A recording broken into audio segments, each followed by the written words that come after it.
निमाणो अर्ज रब सां था लेखो न कजा इमामुल अंबिया साईं जी मदह ऐं सन शायर इस्लाम चो त जिते न साथी को साथ दींदो जिते न साथी को साथ दींदो उते पो शाफे हुजूर थियो जाते पंहिंजा छॾे वेंदा इमामुल अंबिया साईं जन उते उम्मत जी सार लहंदा थोड़ो तो जिते को साथी न साथ दींदो जिते न साथी को साथ दींदो उते पो शाफे हुजूर थींदो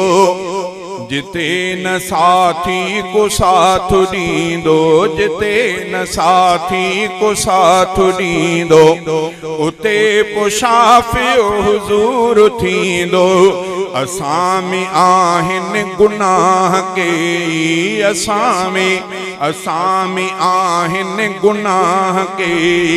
खुदा का माफ़ी वठी सो दींदो असां में आहिनि गुनाह के खुदा का माफ़ी वठी सो दींदो ॾिसी खुदा जे कहर जो जलवो नबी बि चवंदा पिया नफ़्सी नफ़्सी ॾिसी खुदा जे कहर जो जलवो नबी बि चवंदा पिया नफ़्सी नफ़्सी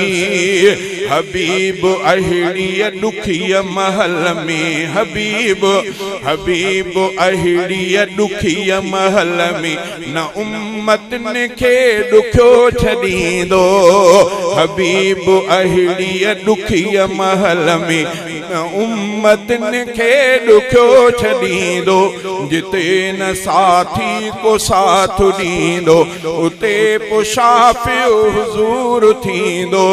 असां में आहिनि गुनाह के असां में आहिनि गुनाह के खुदा खां माफ़ी वठी सो दींदो अबो अम्मा भी न साथ दींदा बच्चा भी तिन खां परे थी वेंदा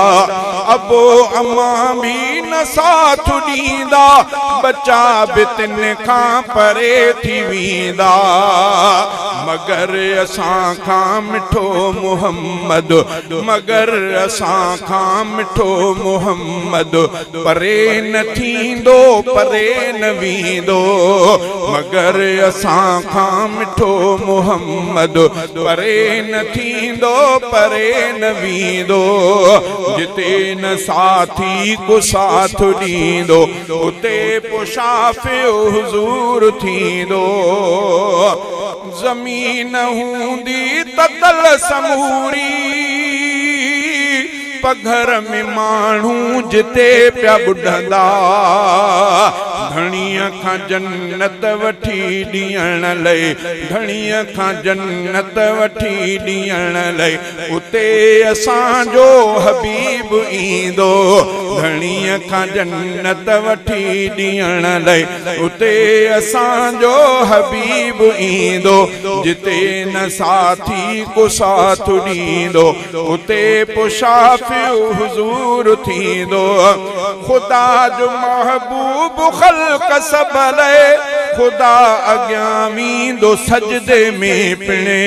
हिसाब जल्दी पुजारी थींदो हिसाब जल्दी पुजारी थींदो शफ़ा हबीबनि जी रब मञींदो जिते न साथी को साथ ॾींदो उते पो शाफे हुजूर थींदो पढ़ियो आ शहज़ादा जिन बि कलमो परे कुफर ऐं शिरक खां थिया पढ़ियो आ शहज़ादा जिन बि कलमो परे कुफर खां शिरक खां थिया उन्हनि जी आका कंदो शफ़ात उन्हनि जी आका कंदो शफ़ात